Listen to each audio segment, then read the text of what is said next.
missions. Là, c'est le super frelon. Les lynx, les dauphins et les panthères ont des missions à peu près sensiblement identiques avec la sûreté rapprochée des forces navales et les missions d'action de l'État en mer et des services publics. Missions de police, de recherche, de sauvetage. Vous le voyez, les troupes à pied ont commencé leur descente des Champs-Élysées. Elles sont encore assez loin de la place de la Concorde. Elles n'ont pas encore atteint les chevaux de Marly. Et tout de rouge vêtu, pour la première fois sur les Champs-Élysées, les troupes marocaines de la garde de Sa Majesté le roi Hassan II. La garde royale, dit aussi la garde noire, tout de rouge vêtu avec le turban bleu. Je pense que nous verrons la ceinture verte également. Et le défilé de la garde royale commence par la clique.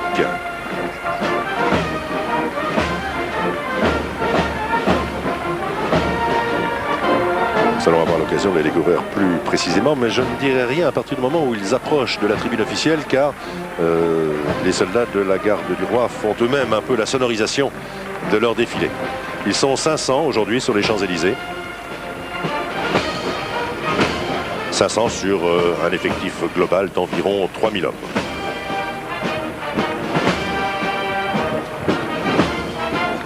Tout à l'heure, on vous a tout dit sur cette garde royale. On vous a dit qu'elle était née en 1088 de l'ère chrétienne, au temps du sultan almoravide Youssef ibn Tachim.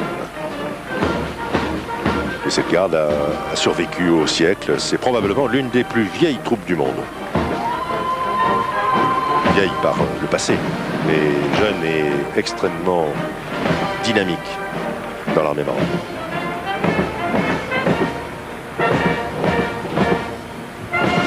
Voilà, la garde royale du Maroc pénètre sur la place de la Concorde. Le président de la République, le roi du Maroc, tous les membres du gouvernement et toutes les tribunes sont debout.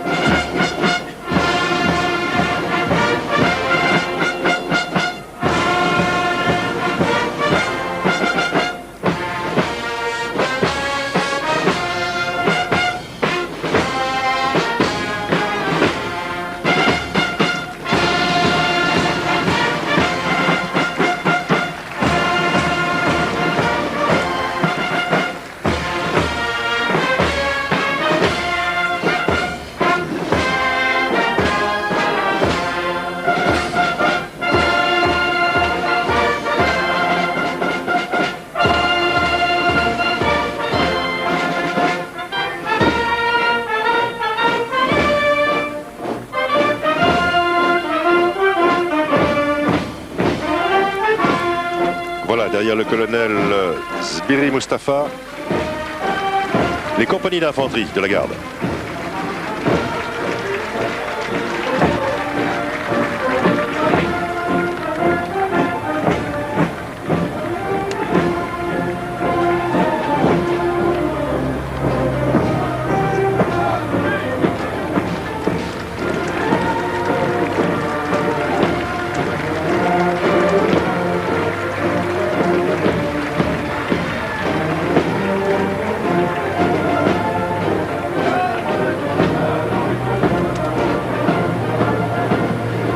Vous entendez les soldats qui crient, et je peux vous dire ce qu'ils crient.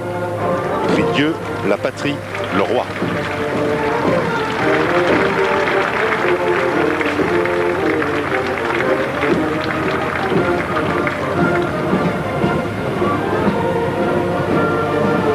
Le souverain chérifien qui regarde passer sa garde.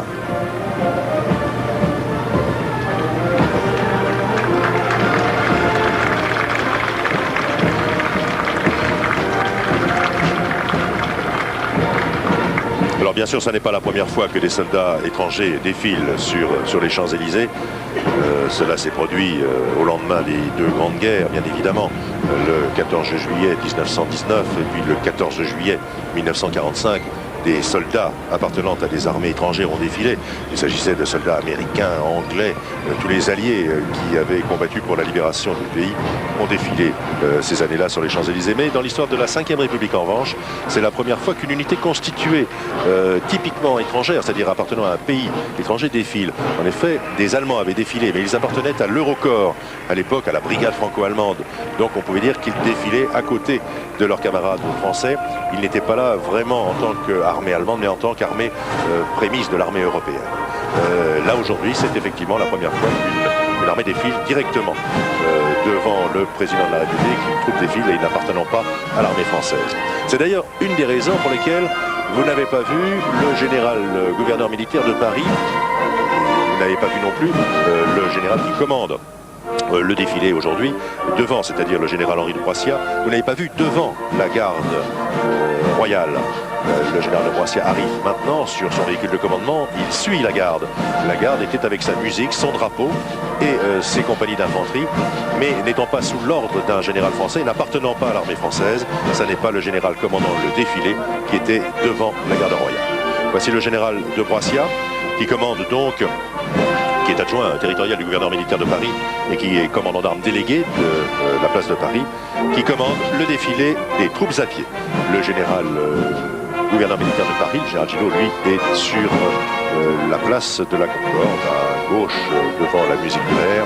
Général Gillot qui a reçu sa 5e étoile d'ailleurs mercredi dernier au cours du Conseil des ministres. Il pourra la porter à partir du 1er août. Félicitations en général. 5 étoiles.